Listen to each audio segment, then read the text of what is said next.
Love I deserve. As people, we put walls up because we are afraid of. Okay. I am she that knows that love I deserve. As people, we put walls up because we are afraid of getting hurt. As people, we put our hearts on ice because we've been hurt by our past. Not necessarily always a relationship with love. It's been a family member, a friend, or just being disappointed by life, period. I am she that went on dates alone to understand me. I am she that understands my power. I am she. Hello, everybody. Thank you for tuning in to Testimonial Tuesday. I am your host, Sheena Gadine, the author of The Mask Behind the Mask and also Unveil the Broken Pieces of the Mask. And today, I have the honor to interview our special guest, Miss Constance Woulard. I don't want to Woulard. pronounce It's Woulard, yes. Woulard, Miss Constance Woulard. How are you doing today, ma'am? I am just wonderful and honored to be a part of your platform this evening. I am honored to have you here today. So, can you tell me where you are from and what do you do? Okay. I am a native of Gulfport, Mississippi. I currently reside in Montgomery, Alabama. I am a registered nurse and I work for WellPath Recovery Solutions as their division director of nursing. And so I cover 12 to 16 states.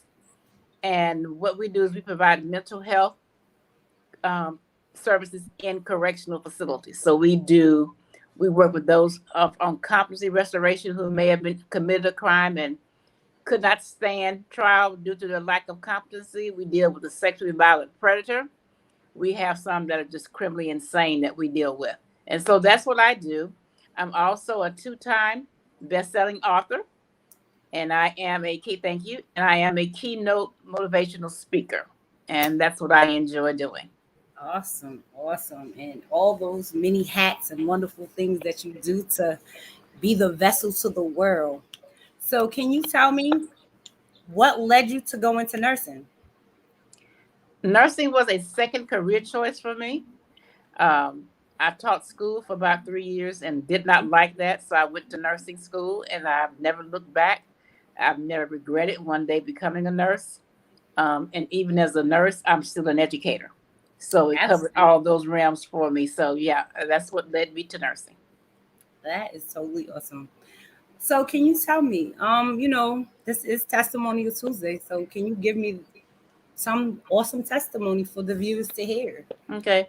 Well, first, I want everyone to understand that in this life, we undergo trials and we undergo tribulations. But those trials and those tribulations have a purpose and a meaning behind them. And so in order for us to have a testimony, we have to go through and endure those trials and tribulations. No testimony can exist without a trial.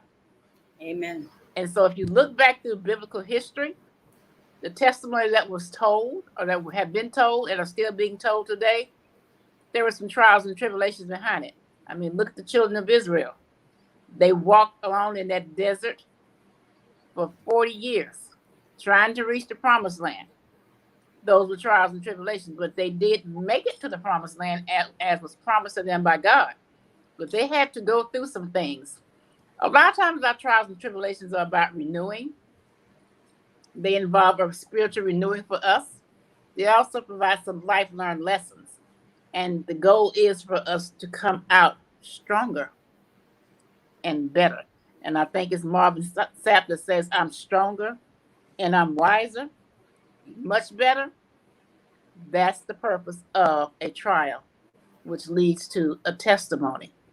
So I could talk about several trials I've been through, several testimonies, but I can tell you I have a son who is now 23 years old, who made some unwise decisions. Mm-hmm. And I lived in fear for 4 years that I was going to get that call one day that either he was A, in jail, B, dead. I waited for the phone call until just one day I said, you know what? He is going through some things. This is his prodigal moment. And at the end of this, if I trust in God and let God take care of this, he will have a testimony. So Right. I don't know what happened, but I can tell you this started 2016, and December 2020, he evolved in front of my eyes. I don't know what happened. He started to turn his life around. Whatever happened, I don't need to know what it was. Right. I just thank God daily that it happened and that he's working on rebuilding his life. And I tell him all the time, I said, look, you're going to still make some mistakes. You're going to still go through some things. It's when you begin to get stronger in the Lord is when all these things, the devil gets busy and mad, and all these things come after you. So I can say to anyone out there that's going through something, trust God. Remain prayerful. Stay vigilant in your prayer life, and he will turn that thing around. He will do it. That is absolutely so true. And a lot of times, sometimes we second guess things when things do happen. Like, did you have a moment when you questioned God about things as Yes. you were going through it? Yeah, we always ask the question, why? But what I'm learning to ask is, why not? Who am I that I should think I'm better than any someone else to undergo and go through trials and tribulations? Right. So the question should not be why, but why not? Why But not me? right. And for the people that, is trying to figure out their faith, like, how would you say they could go about it? Because, a lot of times we question and we wonder, like, why us, or how you say, why not me? But, some of us tend to then turn away from God because of things that happen. And I understand that, but we cannot. I don't care what's going on. I don't care how hot that fire gets in the kitchen. We can never turn our backs on God because he is our saving grace, and it's his grace and mercy that sustains us. So we can never, I don't care. And I understand it gets hard sometimes. It's like the more you pray, because I can tell you for my son, it was as if the more I prayed for him, the worse the situation got. And I'm like, well, why am I praying? But I learned to just let it go. Right. Like that little girl in Frozen said, let it go. You got to let it go and let God. Let God have his way. We just have to. So, yes, it gets tough. I'm not going to sit here and tell anybody that it's easy. But I tell you, if you trust in him and you remain prayerful, there's a peace that will overcome you greater than any peace you could ever experience. And it provides you rest and comfort. Right. Absolutely. Now, you said you're a 2-time bestseller. So what was the first book that you wrote? The first was an anthology that I did with Karen Crockett Cherry, and it was called Trailblazers Who Lead. So it was about females who were at one place in their lives, and now they're going forward and they're making a difference in the community and different other people's lives. Mm-hmm. And so I was a part of that. That was my first one. And that came out of inspiration during the pandemic. At the height of the pandemic, actually, when everything was shut down, Mm-hmm. I was stranded from home for 4 months, couldn't come home because they granted our travel. So I couldn't even come home. So I was stuck. Oh, wow.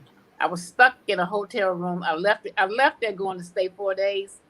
And that 4 days turned into 4 months. Wow. And so it was during that time that I became closer with the Lord and Mm-hmm. began to write. Right. Okay. The second one is another anthology, is 90 Women Who Pray, igniting 90 days of prayer. So it's 90 women. This was a vision of Carlika Vaslight Menendez. God told her 90 women, 90 prayers. And so I wrote a prayer. And my prayer is for that woman or for that individual that gets on their knees and they don't know what to say. And I have been there. I've been on my knees and I'm like, God, I know I need to pray. I don't know where to begin. I don't know where to start. So I wrote that prayer in mind for that person that knows they need to pray, but just are at a loss of words as to what to say to God. Wow. Yes, that is absolutely awesome. How did you feel, like, what drew you to the Women Who Pray 90 devotional collective anthology that just came out? Now that, I don't believe in accidents, and I don't believe in just coincidences. Right. I was on assignment actually in Columbia, South Carolina one evening, and I had just had a day that day. I mean, I just had one of those days. And I came back to my hotel room, and Carlika has a show that she does called Effort. Mm-hmm. So I'm on Facebook, and I see this. I'm like, well, I need to watch this because this is how I feel today. But when I got on there and I started listening, that's not what it meant. Right. So I started to listen to her for like 2 or 3 nights, and it was really good. So I sent her an inbox and message, and I said, hey, I said, I'm listening to your show. I found your show just by accident on Facebook, and it's really good. And she said, well, why won't you be a guest one night? So I said, sure. I didn't know she meant the very next night.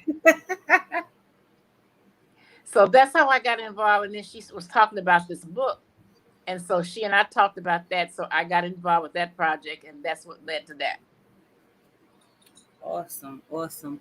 Now, I know you said you're a motivational speaker. So how did you get into the motivational speaker? Well, I have done this all of my life. I love to motivate people. I love to encourage people. I love to inspire people to reach for something higher. I don't care how much you achieve in life, there's always something higher. Absolutely. And so I enjoy doing that. And again, as a result of the pandemic, it just kind of happened. The pandemic just got me all turned around. Okay. Yes. But I made a speech during Nurses Week on my job. And it was just like from that point on, people started to reach out to me to do different things. And so here I am tonight. I'm doing your show. I've done some other things, and that's how it all got started. I will be in Troy, Michigan on September 5th or 16th through the 19th with Sean Fair Leadership Experience Tour, and I'll be speaking there. So everything just kind of happened overnight, and it was just happening so fast that I just had to stop and say, wait a minute, wait. Too much going on, but thank God I've been able to keep up. Right. And I just thank him every day for the opportunity. And, I tell people all the time, I don't have a fear of speaking because my parents, that was their thing. Whenever there was a program at church, I had 2 jobs when I went to church. First, I had to stay awake. You couldn't go to sleep in church. Right. Second job was pay attention to the announcements. And so my mother's thing was, if they announce that there's going to be a program at church, to stay after church and get your part, your speech, or whatever you will be doing for that assigned program. And so I started this probably at the age of 3. Okay. And I'll never forget one Sunday they announced they were having the Men's Day program. So I'm thinking in my 3-year-old mind, well, that's for the men. Yeah. So I get the car and I go home. And we were sitting at dinner, and my mother said, so what are you doing in the program? I said, what program? And she said, the men's program. I said, I didn't stay because it's for the men. She says, I don't care who it's for. What did I say? So she made me get up from the table and put me in the car and drove me back to the church. I get there. Number 1, I'm the only little girl there. Number 2, I'm the only child there. And all these men, different ages. But long story short, when we got through with that meeting, I was the MC of that Men's Day program at 3 years old. So that's how all this got started. But I thank them to this day because I don't have a fear of speaking publicly. I can stand before a crowd of 1,000. It does not bother me. I have no fear. I still get relate. And I can relate. So I thank them every day. That's awesome. Yeah. I still get butterflies. I mean, I do it, but before, like, I'll accept the job and I'm like, yeah, I'll do it. But the day of, I'm sitting there like stomach in knots. And I just be like, Lord, just give me the strength to go out here. Well, my thing is always ask for guidance. I don't really practice speeches because when I get on stage, what I practice is not what comes out. Right. So I always just ask God. Ask for, I pray for guidance and for Him to give me what to say. Because I'm telling you, I can plan on saying one thing, and when that moment comes, boom, that's gone. I don't even talk about that. It's something else. Yeah, So yeah, it'd be a whole nother message. and there you go. So my encouragement to you is just ask God for guidance. Yeah, I've learned that because when I first started speaking, I used to be like, I used to try to write out a speech, but now it's like, you know what? Like you said, I just ask There you because go. you go up there and that's just not what the conversation be about. It just be a whole nother Something totally something different. else. Yeah. Absolutely. So what's next for you? You speaking, you writing books. What's next? What's next for me? I just want to continue doing what I'm doing. I love the work that I do for one. Mm-hmm. Because with the prison population, people tend to forget them, and they Right. tend to become invisible in our lives. But what I tell people all the time is, the difference between them and us, they got caught. Right. We just didn't get caught. And so they are still somebody's brother, Mm-hmm. sister, mother, father. They have family that love them as well. So I really enjoy serving that population and being an inspiration to them, because at what better time would you need inspiration is when you're Right. locked up and you can't leave when you get ready to leave. Ain't that the truth? So yeah. That, So what's next for me? Who knows? I want to, get more heavily into my public speaking, do some things on some international stages. So yeah, that's what's next for me. okay, that sounds real good. I'm loving all what I'm hearing because listen, I was scoping your page out. I saw them pictures. I said, okay, Miss Fly Girl. On the cover, I was like, yes, I see you. I need to get her some photo tips from her. I was loving your shoot. It was Thank nice. you. It was very, Thank very you. nice. It Well, was very someone asked me, "Do you have a stylist?" I says, "No." Well, who gets your stuff together? I do. I says, "I do it myself." I says, "I just right. have a flair for that." And my dad even told me one day. He said, "You missed your calling." And I said, "What are you talking about?" He said, "Just the way that you can decorate a house Mm-hmm. and just put clothes and things together. You missed your calling." He said, "You really did." He said, "I know you enjoy being a nurse, but you really missed your calling." You be putting it together. Well, Listen, thank you. you Thank do, you. you do. Absolutely. Thank you. So, other than the nursing, because are you still nursing now, or are Yes, I you am. okay? So you still okay? Yes, I Okay. am. Mm-hmm. Yes, Now, I how am. going through doing the nursing in COVID? How did that? How did because like I was a nervous wreck when COVID came out. So how did that play into into your life as COVID and nursing and being out there and Yeah. you So know? with me and my current role, I'm not on the direct front line working, but I'm in the decision making space. So I Right. had to put together processes on how to keep the staff safe and how to keep the patients safe. Because face it, the patients aren't leaving. We're the Right. ones that's leaving and going back and forth out into the communities and interacting with family members who are out in the community and who may have been exposed.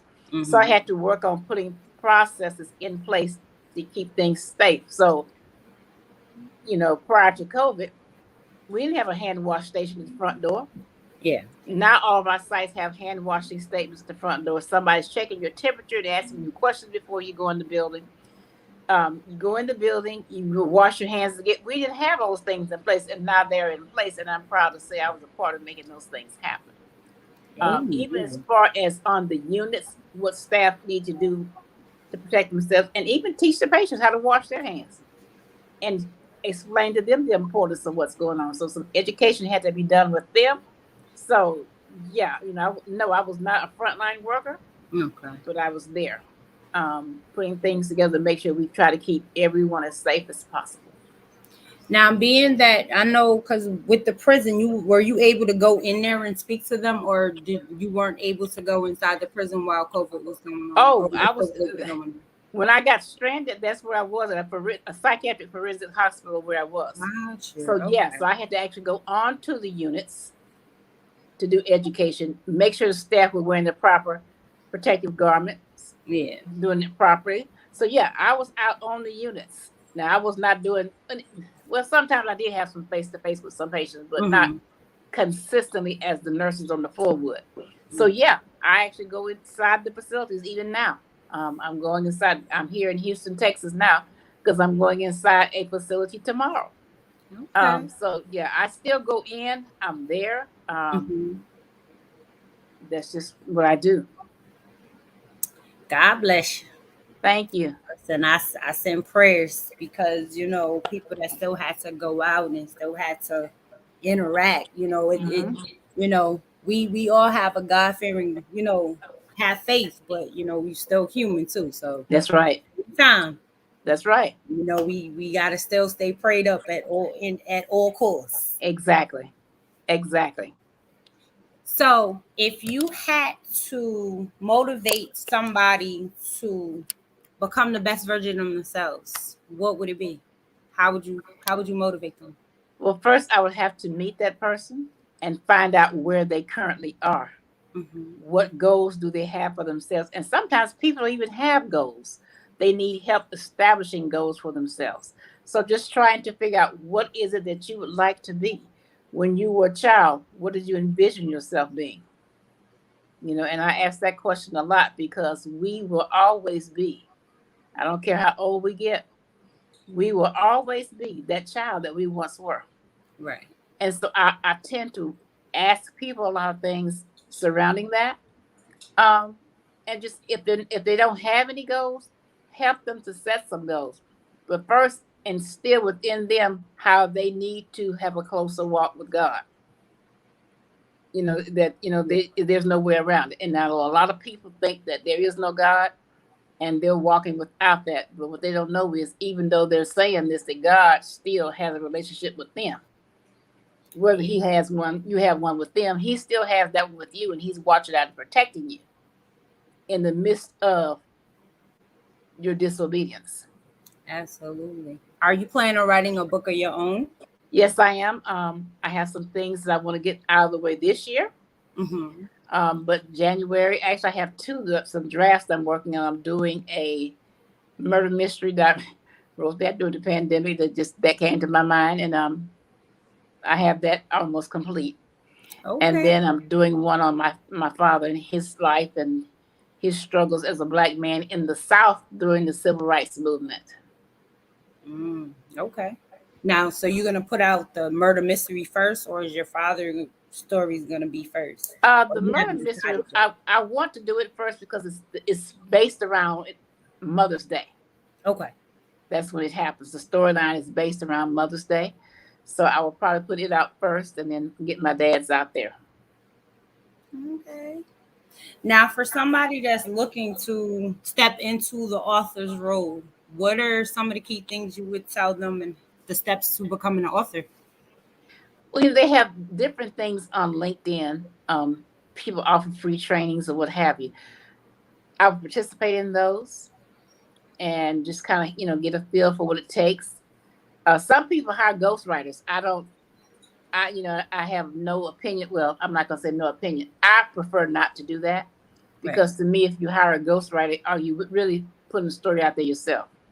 So, but some people have a ghostwriter, but just, start jotting down some ideas, making notes of things that come across your mind and I would start there, just start journaling and just write down different ideas. And then maybe those same ideas, you can put them together into a piece or to a manuscript. Absolutely. Yeah, because, when everybody finds out I'm an author, the first question they'll always ask, like, they'll always be like, oh, I wanted to be an author, but I don't know, I don't know where to start. So that's why I figured I'd ask that question because it's always, they seem to say they don't know where to start. Yeah.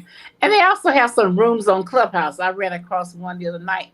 People have like a room and they're talking about writing and becoming an author and things you need to do and what your focus should be. So they can look on Clubhouse and see what's available there too. Absolutely. Anything else you want to share? Well, if anyone wants to contact me, I am on LinkedIn. I'm also on Facebook. I'm also on Clubhouse. And I'm also on Instagram and Twitter. My email address is cwoulrn@gmail.com. And one of the things that I talk about, and it's one of my platforms, is sabotaging behaviors and coming out of invisibility into being visible. I talk about that. Get off your couch. And so when I say get off the That's couch, people think about just the regular couch we sit on. right. But no, it does not have to be that. Now that was my couch that I had to get off of, was my couch. And it's a different story. But there's several couches. A couch can be an addiction. Because what happens, a couch is a comfort zone for us. And it's something that we get accustomed to, we get comfortable, and we lean back on it. And then we don't know how to get off of it, or we can't get off of it. So it can be procrastination.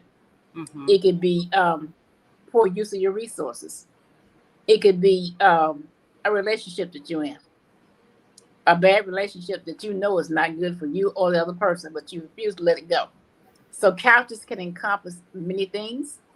So if you want help to get off your couch, reach out to me.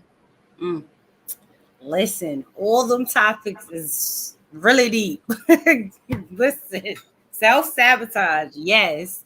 I've been in your Clubhouse room here and there, stopping in when I'm not doing the show and stuff. Yeah, I need to reach out to her because she be teaching some stuff. And my prayer for that room is that, and I pray this every week before I go on, is let someone gain something from it. Let it be of a benefit to everybody that participates, and even for me, because as I listen to you guys, I learn things too.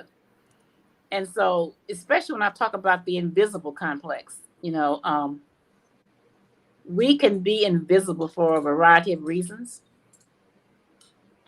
But until we become visible, things aren't going to change for us. And I know for me, I was invisible for 50 years of my life because of my weight. I struggled with my weight from a child on up to the age of 50. But when I decided, and how I came over that is I got off the couch. Because all I would do was I would go to work, eat, get back on the couch, and from the couch to the bed. Those 4 steps every day, and nothing extra. Right. But when I decided I was ready to make a change in my weight and to improve it, I got off my couch. I got off of the couch. Yeah, that is true. Like I understand the moments of, I could say, well, before my domestic violence, I was so shy I didn't want to talk, didn't want to speak. But see, now I teach people how to remove the mask. There you go. There you go. How to get comfortable in their own skin. So because we do tend to wear masks sometimes, and I teach about being, especially in leadership, being authentic. Right. Be who you are, and trust me, somebody can appreciate you for who you are. Just be yourself. My grandfather was that way. I don't care what day you saw him, he was always the same every time you saw him. If he was going through something, you didn't know it, because he was just an authentic person. And so that's one thing that I strive to be, and I tell people, just be yourself. Right. Be authentic.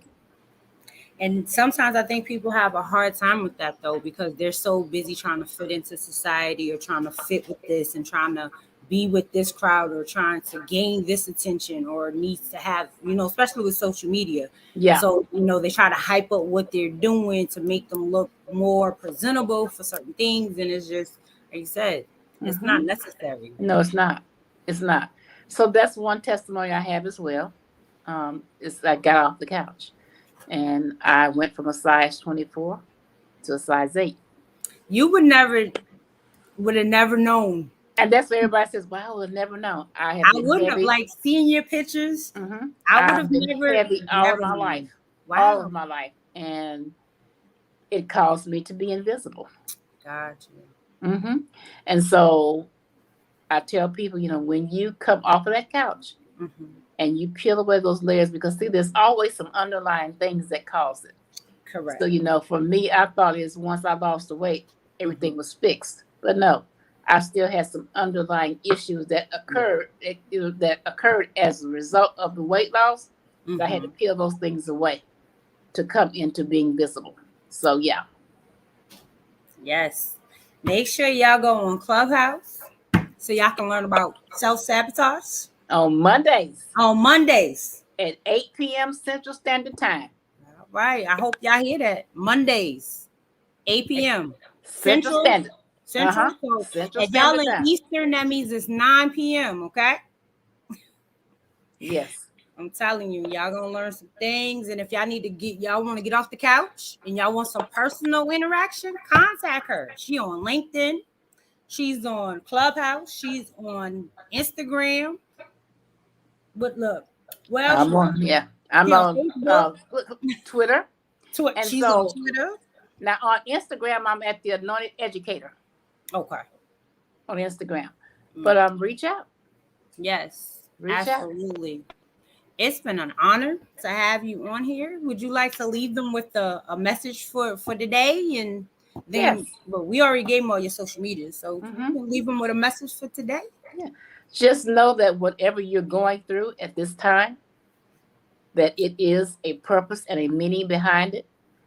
Draw closer to God. Learn your lessons. Trust what He's saying to you, and become your better self as a result. So there is no testimony without a trial. Amen. Yeah, I've heard it here. There's no testimony without a triumph. Exactly. As always, this has been an honor to have you on this platform. An honor to bless these people with your magical words and the gems and the jewels that you drop. You're always welcome back whenever you want to. Just reach out. The doors are always open for you. I want to thank everybody that's tuning in.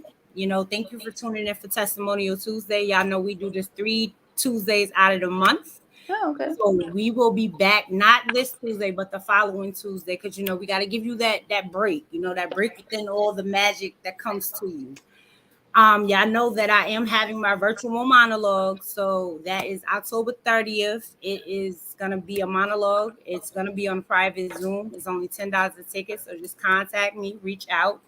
And I want to thank everybody for tuning in, and make sure y'all go out and get Women Who Pray as well, because that is out. And yes. It is out. It's blessing people, and those prayers are there for you. And you can get either the digital copy. If you have the Kindle, is free. If you have to purchase it, it's $1.99 to go on your Kindle. If you want to purchase it, you can even purchase it from me or Constance. That's right. So check us out and find us out for Women Who Pray. And I will give you an autographed copy. Yes, and I will too. So just see us. We are 2 of the 90. That's right. So come find us, and there's 88 more. That's right. So we thank y'all for tuning in. I will be back not this Friday, but the Friday after that. It's been a blessing. And I want y'all to stay healthy, stay safe, and y'all have an awesome night. Goodbye. Join hosts Sheena Gerdine and Lyrical 7 for Testimonial Tuesdays for 3 Tuesdays of each month. The testimonies that their guests give are not only life-changing, but they are also powerful and emotional as well. So please, join us as we go on this testimonial journey.